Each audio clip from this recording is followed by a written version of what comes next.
Gambia was a blessing. This trip came at the right time. I see all the things that I could do, have the possibility to do, that could be in Gambia or maybe not in Gambia, but I definitely know I have bigger things ahead of me. I'm home now, and there's so many issues I have to address before I can really figure out exactly how I want to live this next part of my life. But I do know I have to figure out my job situation, my housing situation, my income, how I will live partly in Africa and partly here, and just the freedom factor. Time freedom is what I'm looking for. Be able to live my life in the way that I want to live.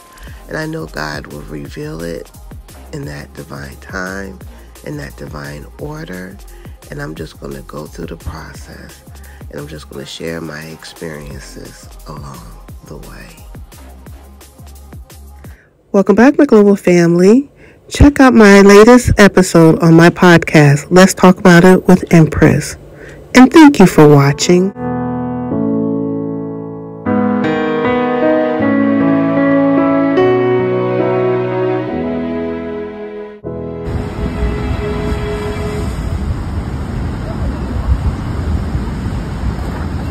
Grand Rising, family. It's a beautiful day in the neighborhood, a beautiful day in the neighborhood. Would you be my, would you be my neighbor? Anyway, anyhow, since I've been back, since I've been back, I came back to a flooded home after being in the beautiful Gambia. I'm still packing, but I just kind of want to show you. I have the bookshelf here, and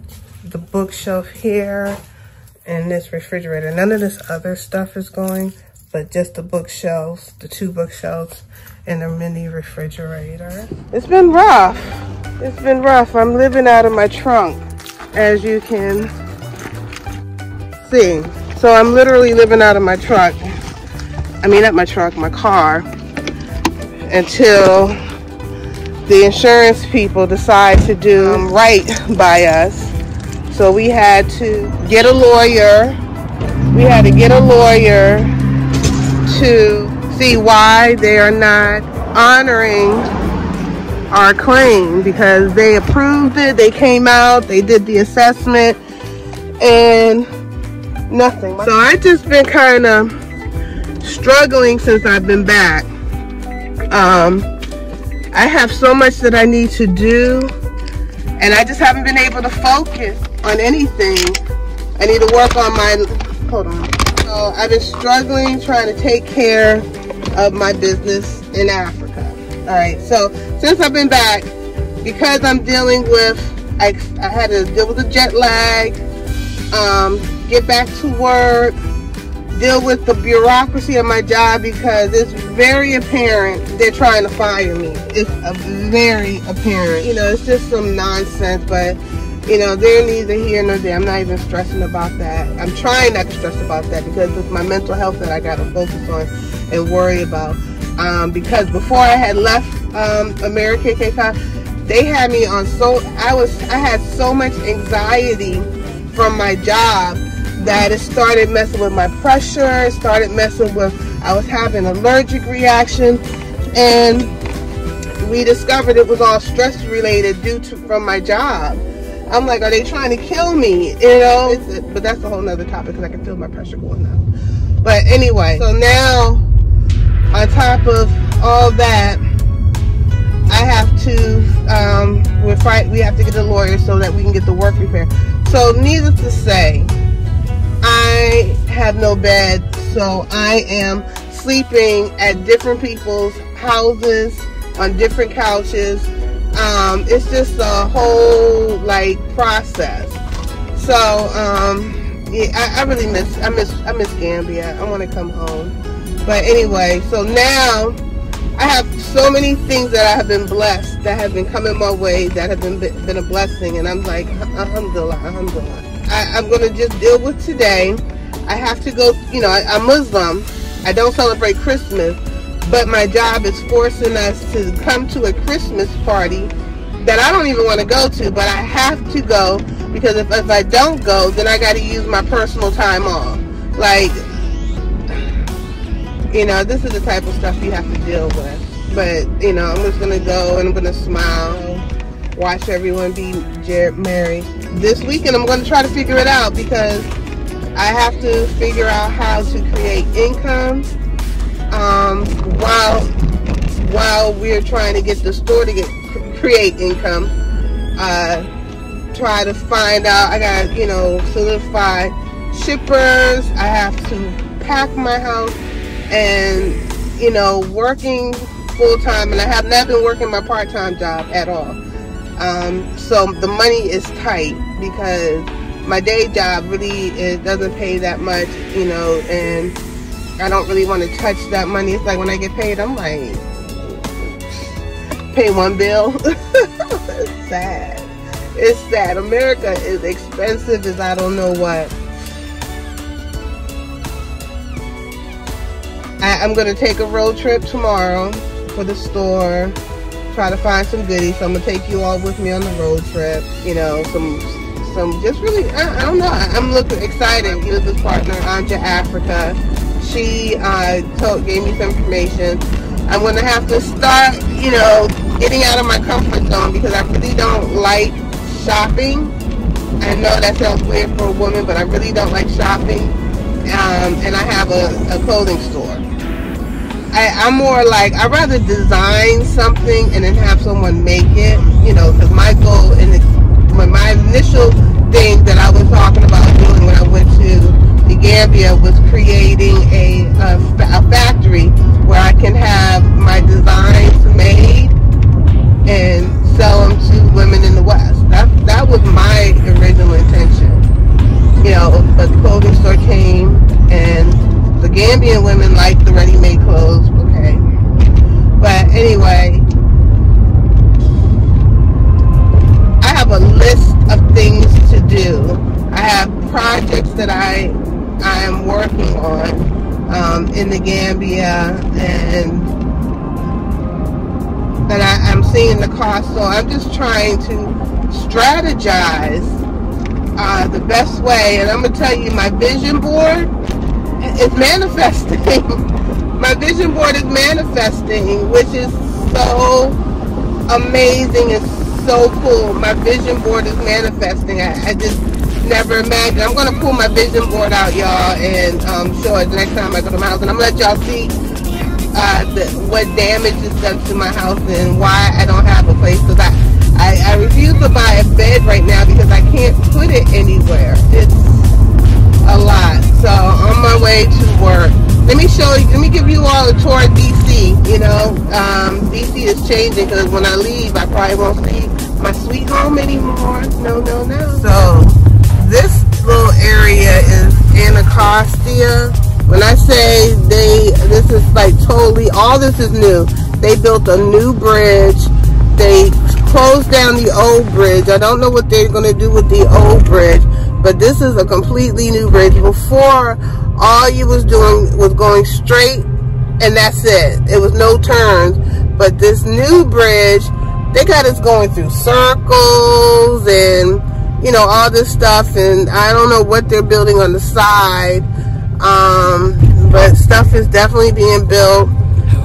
They took over the project Berry Farm, which is historic. I don't know what they're going to do with it, but they're tearing it down. Homeland Security is over here. But the new bridge is really cute. You see that? So it has like little arches. When you're in Southeast, when you're on the top of the hill, the whole the DC skyline has completely changed. From my daughter's apartment, which is amazing, and I'm sitting in her spare bedroom, I can see the entire city. It's like, it takes me back, you know, because it used to be at one point, anywhere you was in DC, you can see the entire city. and that definitely has changed. I work near the White House, so I'm not going to take you all the way to my job because y'all don't need to know where exactly I work. I'm going to take you very close so you can see how to get around the DMV area. And I'm taking the scenic route this morning because I don't normally go this way. I usually go the highway. So we're about to go into, like, here we go, we're about to cross the bridge. Like, this is all new with no twists and turns and all this. And I don't even see the old bridge. I think they tore the old bridge down. They completely tore it down. Wow. So I guess this is, they're trying to change the skyline. Yeah, they completely tore the old bridge down. I didn't even realize that. Okay, so this is it. This is the only, I thought they were going to do some renovation or something with the old bridge, but I guess not. This is it. Yeah, the old bridge is completely gone. Look at that, y'all. You can still see the framework of where the bridge used to be. I don't know what they're going to do with it. So, this is, you know, all these twists and turns were never here before. This is all new. So, we're going by the baseball stadium, the Nationals, which is right there. And that's fairly new. And they also built a soccer stadium near here. Now, straight ahead, you see the Capitol. I don't know if you can see it. I know sometimes these cameras don't be having the best shot. And I'm going to go a scenic route, even though I could go straight to get to my job. Yeah, I'm not going to do the scenic route because I want to get to work. I want to get breakfast. So all of this is brand new. This is where, like, our old clubs, like Chapter 3 and Tracks and all the black underground clubs used to be over here. It used to be up here. We used to be at McDonald's where we used to hang out. The only thing that's still here is the 7-Eleven, which is right there. But all these buildings are brand new. All of these are brand new. And I'll just say, in under the last 10 years, I'm going to give it 10 years the most. Not even that long, but it's all brand new. This place don't even look the same because this was mostly like warehouses, so it was like a lot of undercover clubs. So it was like all the gay bars, all the black clubs, all the hood clubs, all the go-go's. They were all over here, and all you saw running over here was black teenagers with our little loud cars with the booming system. It ain't the same. It ain't the same. And this is M Street, so straight down this way is Navy Yard. And I guess they would like, the Navy like, we gotta get this up out of here. So they're probably really happy that Chocolate City is Euro City now. I was gonna take you through waterfront, but I want to get to work early. So we're just gonna go this way. Like, there was like a gas station right here, and are you gonna let me over? It was like a gas station right here, and was it a Burger King? I think it was a Burger King or something like that. McDonald's, Burger King. I think it was a Burger King. I can't even remember now. That's after we got out the club. Right here, this building right here on the corner was where the restaurant was. And we would leave the club and head on over there to get something to eat because it was open all night long. The after hours spot to get something after you done had all them crazy drinks and you wanted some greasy food to hold your stomach until you got home. The 80s and the 90s. Yeah, DC is not the same. What is this? 295.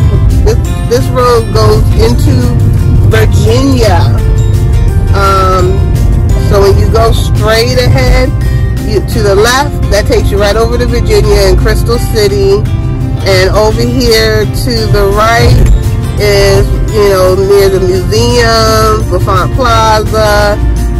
If you go straight towards the right, it takes you down by the basin and Haynes Point, and where like the Lincoln Memorial and the Martin Luther King Memorial is. And the way I'm gonna go, I'm gonna probably end up going past, because I like to go 12th, which is downtown. Now downtown used to be boarded up.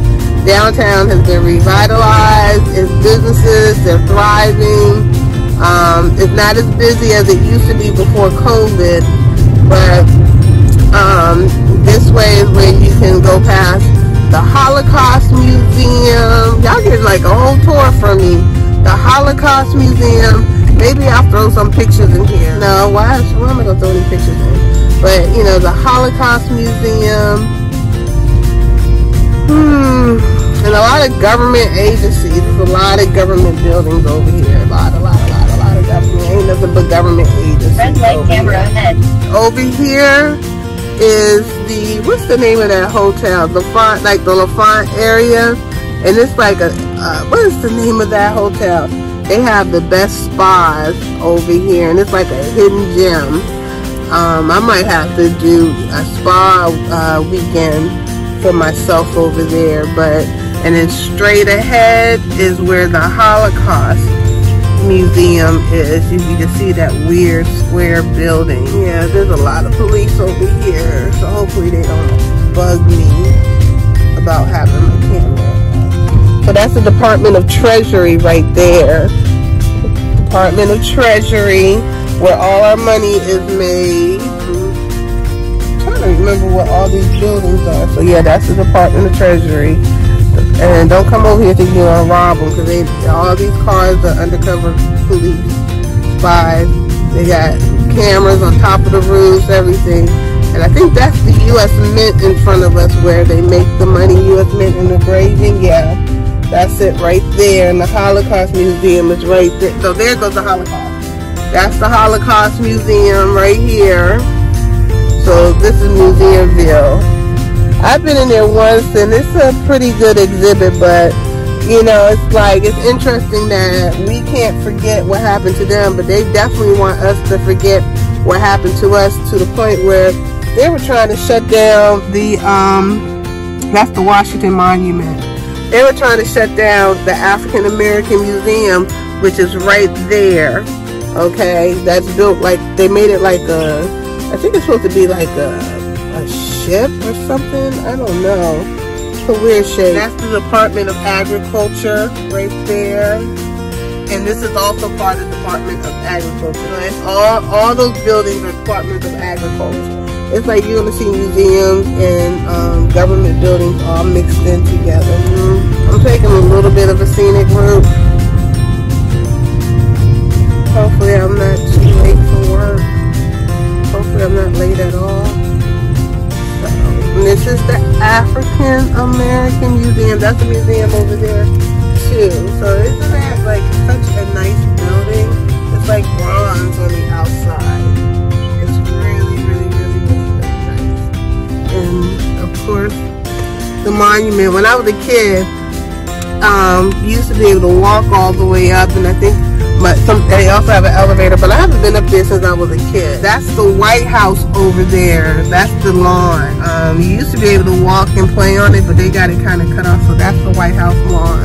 And this is where I'm going to end my thing, because I work right next to the White House, and that's all you need to know. Ciao.